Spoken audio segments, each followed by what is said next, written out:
Sat down and watched some of the basketball today, and then just watched the interactive of what's going on the television, how people interact. I sit there and watched our nation's capital. They had a professional football league with a bunch of people doing a beer snake, which is basically they get publicly intoxicated and put their plastic beer cups together for some reason to break a record of how many feet that they're talking about it, and they're laughing about this. And there are certain things that we do to distract ourselves or entertain ourselves. Like right in here, see, look, I got this light. Where is it? Right up there, it's like a dance floor light, right? There's another light right up here, and other lights right up here. So if people want to come and dance and listen to music, the lights are fun. You know, like when you're kids and you like Christmas lights and things like that. There are certain things that we do to recreate and entertain ourselves, okay, to help make things seem more enjoyable or exciting or fun to look at, you know, a little bit more, stimulate parts of our brain that make us, whoa, that's neat, right? And we as human beings, animals do that too. Like there's this, I was told that how they catch monkeys in Indonesia or Malaysia or whatever is they put a jewel inside a box, and the monkey will reach in to grab the jewel and it won't let go of the jewel. And then people will catch the monkey and kill the monkey and sell its paw for money at a swap meet and eat its brains. It's supposed to be some kind of a delicacy and stuff. So that monkey will die holding on to that jewel because it wants that jewel in that box, the trap. Right? And in lots of ways, human beings, we'll do that too. You know, we'll die killing over rocks, diamonds, gold, rubies, you know. And then we'll say that it's more valuable than a faithful wife, more valuable than faithful children, more valuable than a good friend who will plant a garden with you and make sure that other people or animals don't come in and take all the food from your garden that you worked hard on, you know, because the Cossacks worked out all summer getting ready to come and steal all your hard work, right? And so, you guys, we got to understand, you know, we're human beings, okay? And we have the capacity to understand laws that maintain an eternal existence on our planet, okay? And what's necessary and what is not necessary, okay? Now, NASCAR, you know, if we don't do NASCAR, we'll all live better lives, all of us. Especially the people that die in NASCAR accidents. You know, they don't live better lives, they die. You know, Dale Earnhardt. He was doing an entertainment that's very dangerous and very unhealthy because of the monkey with their hand on the jewel, right? Which is us, you know, the lights, camera, action, music, you know. Oh, push it, you know. Oh, me so horny, right? You know, just why are we listening to this? Because we're acting like animals and we're treating each other like animals, and it's wrong because we're human beings, right? And we as human beings, you know, a lot of times when you'll talk to people, you talk to them intelligently, sometimes they'll just agree with you to either appease you or not feel stupid or try to appear or feel intelligence, and they don't want to understand what you're saying, or they'll lack the capacity to get up and do what you're saying because of either selfishness or fear or arrogance or ignorance or numerous types of perceptions of labels of how the brain reacts in their environment to the actions of one another, right? And so it's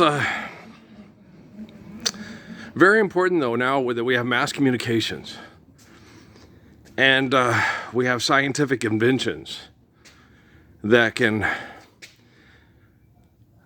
understand natural laws, okay, and then compare us to one another to see who's the biggest threat to our physical existence because of our lack of capacity to understand and obey natural laws.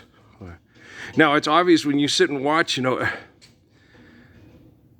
Donald Trump and the gentleman who they call the voters are doing nothing to help me live the Lord's Prayer and have children, have gardens and homes free from extortion, exploitation, and mass genocide, right? And I get up every day, I pick up the phone, and I try to get those two men to save themselves first and then save their families from themselves. Every day, okay? And no matter what they do to me and no matter how they treat me, okay?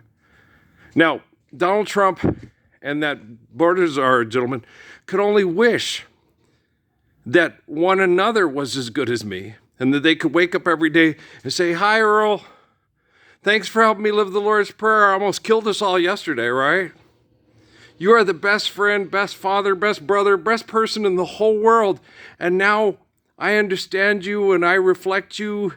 And now I feel like I'm you. And it makes me feel so good. And my wife is so happy and my kids are so happy because we're all living the Lord's Prayer, right?" And I won't get up and go, "It's about time, you little bastard." Okay, I just said that. Okay, well, it's about time, you little bastard. Okay, but that's the same as Barack Obama, Joe Biden, Hillary Clinton, Benjamin Netanyahu. Okay, Ben Affleck, Brad Pitt, Taylor Swift, Jennifer Lopez, Beyonce Knowles, Sean Carter, Sean Combs. And when they act the way they do, when they act like Jeff Gordon, when they act like Richard Petty, life is a highway, I want to drive it all. They affect their children, and their children become just as dysfunctional as Paul Newman, pretending to be a car in a town to make money to pay his bills, and then take food, hold it hostage in a store, sell it, and say, "We give money to charity." Make charity the Lord's Prayer. Make the Lord's Prayer your priority. Lord's Prayer: forgive, life is eternal, grace is infinite. Understand the natural laws, provide an eternal loving life together. Faithfully share that loving life. Forgive debt and trespass and love one another, eternal, faithful, loving peace. Life is a highway. Park the fucking car, live the Lord's Prayer. Right? Fucking, yes, because it's vulgar intercourse. It causes cancer and heart disease. Braden has cancer because you're driving cars to jobs because you refuse to accept the Lord's Prayer. Okay? All the cute little faces on the St. Jude's commercials are being murdered by your denial of wanting to live the Lord's Prayer because we all need it. Okay? All the little kids with cleft lips and starving to death and being murdered all throughout the world, be the brown, black, yellow, purple, green. I'm just making that up because it's from Rapper's Delight. But our guys are suffering because of your lack of either desire or intellectual capacity. I don't know what the case is. I don't study you individually. I don't quantify you on computer operating programs. Just please, okay? Please, I implore you, if you love anyone, if you feel you love anyone, if you think you might love someone, please stand up for the Lord's Prayer with me right now. The moment you hear this, say, "I'm going to tell everybody. I want to live the Lord's Prayer. I understand it. And it's the perfect eternal expression of thoughts, words, and actions to act lovingly for all people." Okay? Do this. Okay. If you can't do this, the technology is monitoring your brain activity. I understand, but I'm not technology. I'm compassionate, merciful, and forgiving. I can't speak for technology. I didn't invent it. Okay, guys? I love you. Peace, and let's do this. Rapido, do it now. Don't wait. Do it now. All right? Peace.